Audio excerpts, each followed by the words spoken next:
जी अस्सलाम वालेकुम दोस्तों, हमने आज से एक नया प्रोग्राम जो गाइस हम निकल गए अपने सफर में और जो गाइस कैसे सभी लोग वेलकम टू थर्ड एम्पायर 007 बोलो।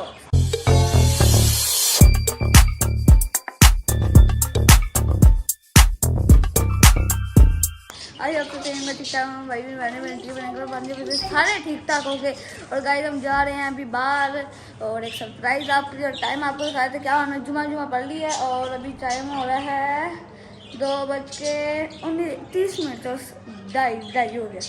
और अब्दुल्ला भी तैयार हो गए हैं। अब्दुल्ला कैसा है? जी अस्सलाम वालेकुम दोस्तों, हमने आज से एक नया प्रोग्राम स्टार्ट किया है जो फैसलाबाद क्रिकेट के क्लब्स हैं उनके सदूर्स का छोटा छोटा इंटरव्यू करेंगे और आप लोगों को बताएंगे कि इस टाइम जो फैसलाबाद की डिस्ट्रिक्ट के जो मामलात हैं वो किस तरह चल रहे हैं और जो फैसलाबाद की क्रिकेट है उसमें प्लेयर्स कहाँ खड़े हैं, क्रिकेट के बारे में वो क्या बताते हैं जो आजकल पीसीबी करवा रहा है।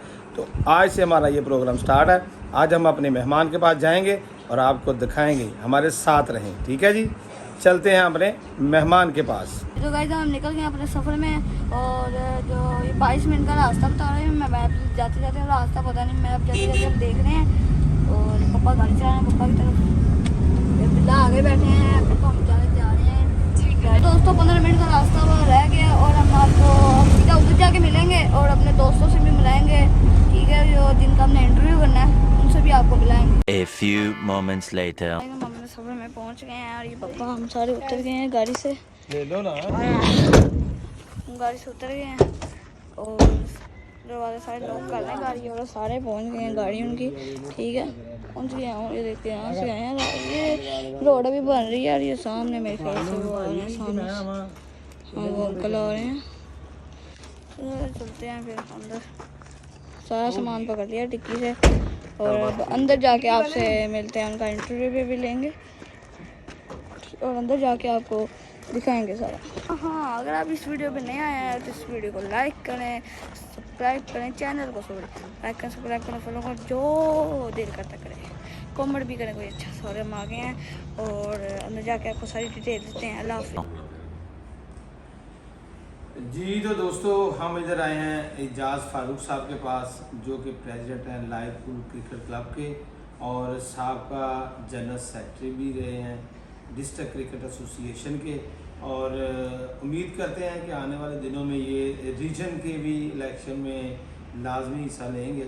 और क्रिकेट के बारे में एक और इन्होंने आजकल काम जो शुरू किया है कि अपना कॉलम भी लिख रहे हैं और क्रिकेट के बारे में मतलब अपनी राय भी दे रहे हैं कि डिस्ट्रिक्ट में क्या हो रहा है, पाकिस्तान पीसीबी को क्या करना चाहिए जी। तो हम पहले अस्सलाम वालेकुम सर। जी जाज साहब, पहले थोड़ा बताइएगा आपको जो क्रिकेट चल रही है इस टाइम पाकिस्तान की, कि उसके बारे में आप क्या कहेंगे कि पै दर पै हम हर इवेंट बड़ा बुरी तरह लूज़ कर रहे हैं। पहले उसके बारे में थोड़ा बताइएगा। इंटरनेशनल लेवल पे जो हमारी टीम के हालात हैं, न्यूजीलैंड में हुए, उससे पहले जो आईसीसी कप हुआ, उससे पहले जो वर्ल्ड कप हुआ, वो सारे के सिनेरियो में एक आप छोटे से वर्ड्स में उसकी थोड़ी सी हमें बताइएगा कि पाकिस्तान क्रिकेट के किन हालात में जा रही है। जी अस्सलाम वालेकुम। सबसे पहले बात तो ये है कि पाकिस्तान की जो परफॉर्मेंस है क्रिकेट टीम की वो इतनी अच्छी नहीं है, बल्कि बहुत ही लो लेवल पे है। और उसकी मेन वजह है जो हमारे बैट्समैन है वो रन नहीं कर पा रहा है जो करने की हमें ज़रूरत है।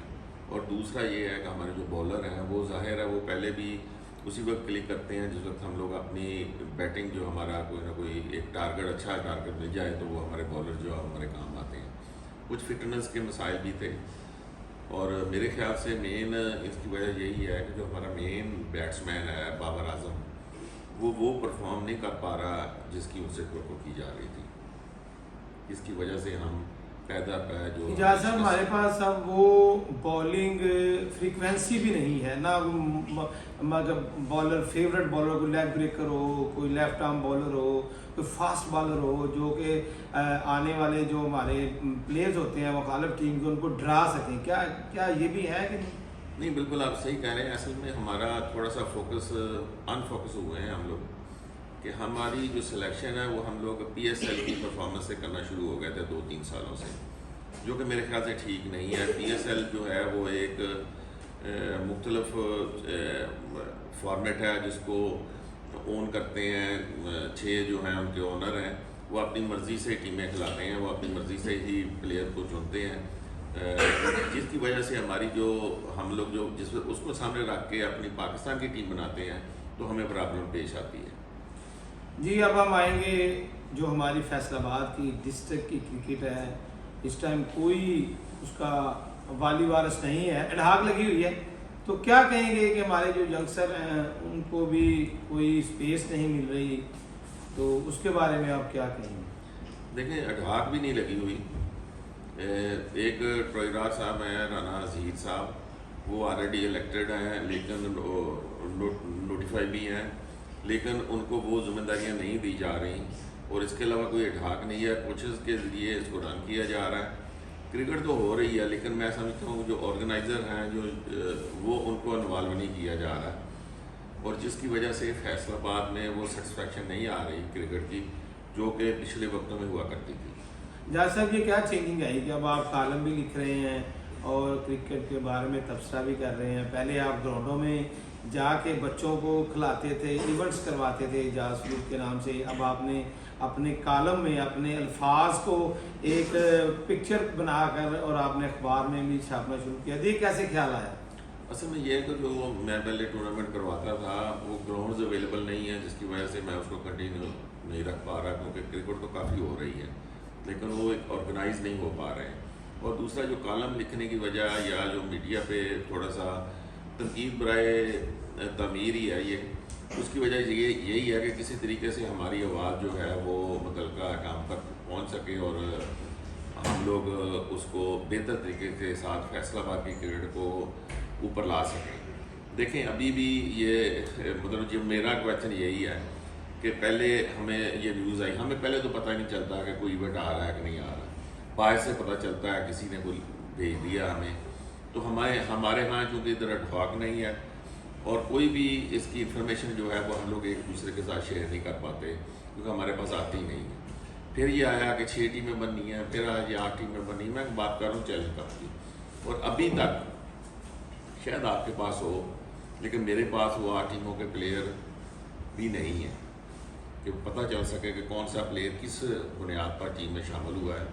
वो क्राइटेरिया को PCB ने बनाया हुआ है, उसी पे वो टीमें बनती होंगी, जिन्हें तौर पर बनती होंगी, लेकिन कम अज़ कम हर प्रेसिडेंट को ये हक हासिल है वो किसी की लड़के की परफॉर्मेंस को जान सके और देख सके कि आया उसकी अपनी क्लब का वो लड़का उसमें नहीं शामिल हुआ और दूसरा शामिल हो गया, उसकी क्या वजह है।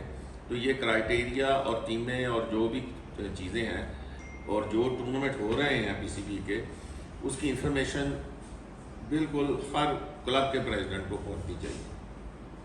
ये जो आप क्लब क्रिकेट, स्कूल क्रिकेट, इसको तो वो मतलब किसी चीज़ में आप देखें लिफ्ट ही नहीं करा रहे, तो इससे जो हमारे यंगस्टर हैं, जो बिगनर्स हैं, उनको बैड पिच नहीं चल रही कि उनको कोई पता ही नहीं लग रहा, और जो क्लब के ओनर्स बेचारे इतनी मेहनत करते हैं, ग्राउंड्स में आते हैं, उनके प्लेयर्स का भी आगे मुस्तकबिल नज़र नहीं आ रहा जिस तरह के पाकिस्तान के हालात हैं। तो क्या कहेंगे आप प्लेयर्स के बारे में, यंगस्टर हैं? देखें, ये इसी वजह से हम लोग कहते हैं कि 2014 का जो आइन है उसको मुकम्मल तौर पर बहाल होना चाहिए। ये जो आप बात कर रहे हैं प्लेयर्स की, वैसे भी आजकल जो ज़्यादातर मोबाइल पे लगे होते हैं, अभी मैं पहले भी आपसे यही बात हो रही थी, तो प्लेयर्स का टैलेंट भी वो नहीं है जो पिछले वक्तों में हुआ करता था। यकीनन तो जैसे मैंने कहा क्रिकेट तो हो रही है, अब प्लेयर ने परफॉर्म करना है, प्लेयर परफॉर्म करेंगे, बैटिंग के साथ बैटिंग करेंगे और बॉल के साथ वो विकेटें लेंगे, तो कोई भी उनको नहीं रोक सकता। तो मेन तो यह है उन्होंने परफॉर्म करना, ये प्रेसिडेंट ने या किसी क्लब के ऑर्गेनाइज़र ने परफॉर्म नहीं करना। लेकिन मैं समझता हूँ कि कम से कम जो ऑर्गेनाइज़र हैं या डिस्ट्रिक्ट के जो चलाने वाले हैं, उनको कोई ना कोई आप अपॉर्चुनिटी दें, उनकी रिस्पेक्ट करें, उनकी अहमियत हर एक को पता है। पाकिस्तान में जितने भी प्लेयर आए हैं, ये अभी भी जो क्रिकेटर रिटायर्ड हुए हैं, टेस्ट क्रिकेटर, ये भी उन्हीं ऑर्गेनाइज़र की वजह से उन्हीं क्लबों से आए हैं। तो ये क्यों नहीं समझते ये बात कि जो एक ऑर्गेनाइज़र जो अपने जेब से पैसे भी लगाता है, वक्त भी ज़ाया करता है और वो प्लेयर को डेवलप करता है, अब देखें पीसीबी 3 या 4 मैच करवा देता होगा साल में एक प्लेयर के लिए, और क्लब का प्रेसिडेंट जो है वो 365 दिनों में 200 के करीब मैच एक प्लेयर को देता है। अब डेवलपमेंट कौन कर रहा है प्लेयर की? इसका मतलब प्रेसिडेंट कर रहा है। सही। और आप उसको कहते हैं ये बेईमान है, ये डिसऑनेस्ट है। ये चीज़ें जो है ना ये ठीक नहीं है। आपको वो आपसे कोई पैसे नहीं मांग रहे, रिस्पेक्ट मांग रहे हैं ना, एक इज्जत मांग रहे हैं, तो वो मिलनी चाहिए। आप उनको अहमियत ही नहीं दे रहा, कहते हैं समझते हैं कि ये बिल्कुल ये डिसऑनेस्ट हैं, ये बेईमान करते हैं और ये टीम को सही नहीं आने देते। अगर नहीं आने देते तो ये 2, 3, 4 साल हो गए हैं, क्यों नहीं पाकिस्तान की टीम पे पहले या दूसरे नंबर पे आ रही? उसकी क्या वजह? उसकी वजह ये है कि नया बंदा ही नहीं आ रहा, कोई प्लेयर ही नहीं आ रहा। जहाँ साहब एक और बात जो हमें डिस्कस करनी चाहिए, जो इन्होंने 5 मेंटोर बना दिए, और वो मेंटोर देखें आप टीवी पर बैठ के भी कमेंट्री करते हैं, और मेंटोर किसी और मुल्क में भी जाकर जनाब वो अपने पैसे बनाते हैं, लेकिन जो ग्रास रूट लेवल पर कोचेस काम करते हैं उनकी वो सैलरी नहीं है। इसके बारे में आप क्या कहेंगे कि वो कोचेस हैंड टू माउथ चल रहे हैं, उनको ज़्यादा पीसीबी को प्रमोट करना चाहिए, ना कि ये जो मेंटोर है मुख्तलिफ जगह पर जाकर ये और भी पैसे बनाते हैं? क्या कहेंगे आप? जी, ये बात आप जो कह रहे हैं ये ऑलरेडी उन्हीं मेंटोर में से एक ने टीवी पे आकर बात कही थी कि हमें तो अपने पता ही नहीं है कि हमारा जो रोल क्या है। पैसे देते हैं वो, ये देखें कायदे आज़म ट्रॉफी एक मेन हमारा फर्स्ट क्लास का जो टूर्नामेंट होता था, उसमें फीसेस भी बहुत कम है। उसकी फीसेस कम से कम डबल करनी चाहिए प्लेयर के लिए। आप दें पैसे जितने मर्जी दें कोचेस को, मेंटोर को दें, जिसको मर्जी दें, आपने बांटने हैं बांटें बेशक, लेकिन ये जो नीचे लेवल के कोचेस हैं मैंने सुना है इनकी सैलरी भी नहीं आ रही। जो मुझे इन्फॉर्मेशन है, मुझे नहीं पता कि वो सही है या गलत है। लेट आती है, लेट आती हैं या बहुत थोड़ी हैं, टैक्स कटौती करके बहुत कम रह जाती है। देखिए ना, ये जिस वक्त हम लोग ये बात यही हम बात करते हैं ना कि जिस वक्त एक वो ऑर्गेनाइजर तो आपसे पैसे नहीं मांगते यार, वो तो आपको कहते हैं कि हाँ भी हम ऑर्गेनाइज करते हैं। आप पैसे तो जो डिस्ट्रिक्ट के आते हैं या रीजन के आते हैं वो किसी भी नहीं देने होते हैं, लेकिन जो ढवा कमेटी हैं या जो डिस्ट्रिक्ट के मुंतखब नुमाइंदा हैं वो जिस वक्त इस चीज़ को रन करेंगे वो बेहतर तरीके से करेंगे और आपके परफॉर्मर भी आएंगे, और इसके साथ साथ ये वाली चीज़ें भी जो है ना ये आप जाके वहाँ फाइट करेंगे पीसीबी में कि ये फलां की सैलरी नहीं आ रही है ऐसे या ये, तो ये वाली चीज़ें जो है ये उसी वक्त होती हैं जिस वक्त एक डेमोक्रेटिक जो कल्चर है वो डेवलप होता है। वो हमारे यहाँ माजर के साथ क्रिकेट में नहीं आ रहा।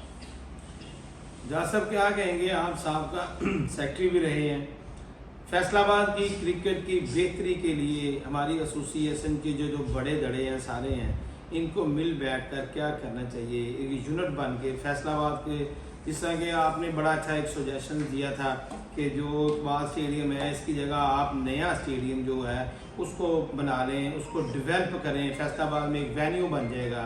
तो उसके बारे में आप क्या कहेंगे? बड़ा अच्छा ये आपका एक सोच थी कि जो हमारे पास यहाँ पर जगह पड़ी हुई है एक्सप्रेस वे के पास, वहाँ पर हम उतना खर्चा करके वो चीज़ बना लें। उस चीज़ को आगे लाने के लिए हमें एसोसिएशन को, मेरे मेंबर जो क्लब्स है, सदूर्स हैं, उनको मिल बैठ कर क्या करना चाहिए?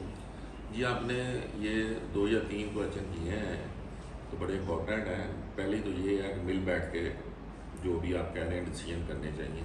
मैं बिल्कुल इसके हक में हूँ, क्योंकि ये लड़कों का नुकसान हो रहा है, बच्चों का जो लॉस हो रहा है उसको हम लोग इसी वजह से कर सकते हैं कि अगर हम आपस में मिल बैठेंगे तो हम बच्चों के लिए फ़ाइट कर सकते हैं पाकिस्तान क्रिकेट बोर्ड में जाकर। अगर हम लोग आपस में ही एक दूसरे के साथ ये फ़ाइट करते रहेंगे तो हम बच्चों के लिए वहाँ जाकर फ़ाइट नहीं कर सकते। पहली बात तो ये है। दूसरी बात ये है कि जैसे आपने कहा कि वो स्टेडियम की बात की, जी मैंने बिल्कुल वो इकबाल स्टेडियम को वो अपग्रेड करना चाह रहे थे, लेकिन मैं यही चाह रहा था कि वहाँ अगर आप 18,000 की कैपेसिटी है तो इससे ज़्यादा तो आप बना ही नहीं सकते।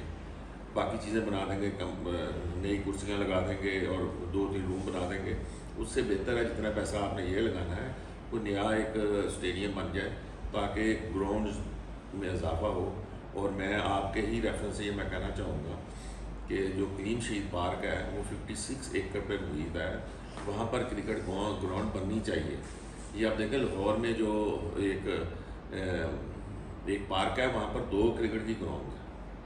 और हमारे यहाँ जो बिल्कुल ये इसकी तरफ मैंने काफ़ी कोशिश की, डीसी साहब जो थे सलमान साहब, और उसके अलावा जो PHA के मियासर साहब थे, वो ऑलमोस्ट एग्री भी हो गए थे, लेकिन उनकी ट्रांसफ़र हो गई। तो मैं ये चाहूँगा कि क्लीन शहीद पार्क में कि क्रिकेट की ग्राउंड बने, ताकि गुणा वाली ग्राउंड में प्रेशर कम हो। बिल्कुल ऐसी है जी। फैसलाबाद में जितने भी ग्राउंड्स हैं वो कुछ तो अब कास्टली बहुत हो गए हैं, वो फीसें ज़्यादा लेते हैं, उनकी भी मजबूरी है कि ग्राउंड पे ख़र्चा इतना होता है, वो भी करते हैं। और जो क्लब के सदूर हैं वो भी बस करके वो बच्चों को गेम्स के लिए वो प्रोवाइड करते हैं ग्राउंड, जितनी भी कास्टली हों। तो ये फैसलाबाद में जो मेजर जो प्रॉब्लम है वो ग्राउंड्स का फुकदान है, ग्राउंड्स नहीं है। हमारे एसोसिएशन के जो अहदेदारान हैं, जो बड़े हैं, वो मिल बैठे, कोई भी ग्रुप हो, आपने अपने घर को अच्छा करना है। बाद में जब इलेक्शन आए जो मर्जी करते रहें, एक पेज पर होकर जब आप बात करेंगे तो उसका रिजल्ट भी अल्हम्दुलिल्लाह अच्छा आएगा। उससे फैसलाबाद की क्रिकेट भी अच्छी होगी, ग्राउंड्स बनेंगी, प्लेयर्स को खेलने के मौका मिलेंगे, वहाँ से प्लेयर डेवलप होंगे। तो फिर इंशाल्लाह ताला आप देखिएगा कि पाकिस्तान में जिस ऑलरेडी पहले फैसलाबाद के प्लेयर जा रहे हैं, अभी भी इंशाल्लाह और जाएंगे। अभी अब्दुल समद माशाल्लाह गया है, न्याजी अरफान न्याजी गया है, आसफ अली गए हैं, यानी कि अच्छा परफॉर्म कर रहे हैं। और एजाज साहब की सबसे अच्छी बात यह है, कोई भी प्लेयर अगर वो किसी भी क्लब से है तो वो उसको खुद प्रमोट करते हैं, ना कि उसको तोड़ के अपने क्लब में लेकर आए। खुद ये क्लब के प्रेसिडेंट भी हैं, लेकिन कभी इन्होंने ऐसा नहीं किया कि किसी क्लब का प्लेयर जो अच्छा खेल रहा हो उसको तोड़ा हो, अपने क्लब में लेकर आए, फिर उसको कहा भी तुम्हें खेलने के लिए हमने भेजना नहीं। इनकी ये सिफ्त है, इनके सामने भी हम ये बयान करते हैं, इनके सब बाहर भी कहीं बैठे हों किसी महफिल में तो वहाँ में भी यही कहते हैं, एजाज साहब फैसलाबाद का लोगो लगा उसके साथ, तो ये उस प्लेयर को प्रमोट भी करते हैं फाइनेंशियल तौर पे भी, और दूसरा भी उसको किसी ना किसी इवेंट में कोशिश करते हैं कि ये बच्चा खेले, आने वाले वक्तों में फैसलाबाद का नाम रोशन करे, पाकिस्तान का नाम रोशन करे। हम शुक्रिया अदा करेंगे एजाज साहब से। लास्ट में यही पूछेंगे, पाकिस्तान की क्रिकेट की बेहतरी के लिए जो आप कहना चाह रहे हैं वो हमारे मीडिया के तवस्सुत से, हमारे चैनल के तवस्सुत से थर्ड अंपायर 007 पर आप उसको लाइक करें, सब्सक्राइब करें, और उस पर हम इनका ये इंटरव्यू भी चलाएंगे। तो आप हमें इसके बारे में बताइएगा कि फैसलाबाद और पाकिस्तान की क्रिकेट के लिए PCB को कौन से इक़दाम करने चाहिए।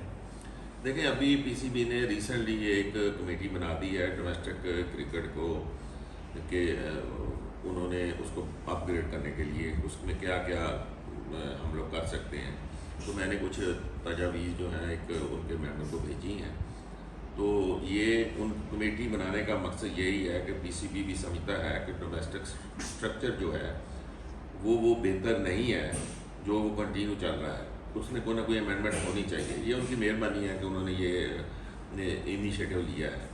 तो मैं ये कहूँगा कि अब बड़ी फ़िलहाल जो जितनी जल्दी हो सके, जो कायदे-आज़म ट्रॉफ़ी है ना जी, उसको आप अपना मेन टूर्नामेंट रखें, उसी टूर्नामेंट से पाकिस्तान की टीम के लिए सिलेक्शन करें, ये बहुत ज़रूरी है। उसी में से आप उनके प्लेयर्स की फ़ीसें बढ़ाएँ, उनका स्टैंडर्ड बढ़ाएँ। और मैंने एक और तजवीज़ भी दी है कि हर टीम जो है वो हर विकेट पे जाके खेले, हर तरह की विकेट पे जाके खेले। कहीं ये नहीं कि एक ग्रुप जो है वो इस्लामाबाद या एबटाबाद में खेल देते हैं, दूसरा वो कराची में खेल जाता है, तीसरा किसी और जगह खेल जाता है। तो जो इस्लामाबाद और एबटाबाद के जो फास्ट बॉलर होंगे ज़्यादा विकेट लेकर पाकिस्तान टीम में आ जाएंगे, जो किसी और जगह पे होंगे डेड विकेटों पे वो बॉलर, वो हालांकि बॉलर शायद अच्छा हो, वो नहीं आ सकेगा, स्पिनर नहीं आ सकेगा ऐसे ही। तो ये वाली तजावीज़ कुछ मैंने भेजी हैं, और ज़रा मैं यही समझता हूँ कि कायदे-आज़म ट्रॉफ़ी को ही मेन टूर्नामेंट आप दें, उसी से ही पाकिस्तान क्रिकेट टीम की सिलेक्शन होनी चाहिए।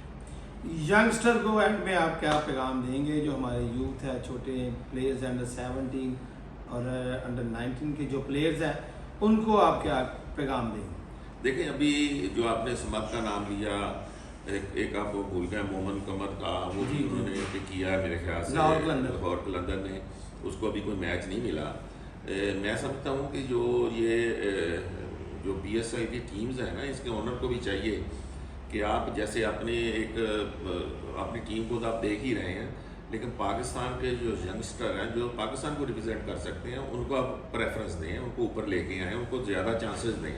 सुमात के पहले 2 मैच नहीं मिले, आसिफ अली को मेरे ख्याल से अभी मैच ही नहीं मिला, नहीं कोई भी नहीं। और मोमर कमर को भी नहीं मिला। तो ये मेरी रिक्वेस्ट है उनसे कि कम से कम बीइंग के पाकिस्तानी जो थोड़ा सा पाकिस्तान का लोगो आप लगा होता है, तो मेहरबानी करके अपनी टीम में थोड़ा सा ये भी रखें कि हमने पाकिस्तान की क्रिकेट को बेहतर करने के लिए जो पाकिस्तान के यंगस्टर हैं उनकी डेवलपमेंट के लिए इस टूर्नामेंट में उनको शामिल करना है, ताकि वो ज़्यादा से ज़्यादा बेहतर तरीके से अपनी परफॉर्म कर सकें। जी दोस्तों, अब हम इजाज़त चाहते हैं। जहाज साहब से बड़ा अच्छा, बड़ी तफसील से इनसे बात हुई, गुफ्तगू हुई, और आप हमारे इंटरव्यूज़ को देखेंगे, अपनी राय का इजहार लाजमी करिएगा। आपकी राय जो हमारे लिए बहुत अहम है, और फिर उस जो राय होगी उसका जवाब भी हम एजाज साहब से लेकर आपको ज़रूर भेजेंगे। इजाज़त दीजिए हमारे चैनल थर्ड अंपायर 007 को, मुझे मोहम्मद तारिक जावेद को और एजाज फारूक साहब को। जी बहुत शुक्रिया sir. Thank you very much. दिखा दिया ना, हम घर को निकल रहे हैं। ये शाम सारे ले अब हम घर को निकल रहे हैं। ठीक है, निकलते हैं घर, और रास्ते में आपको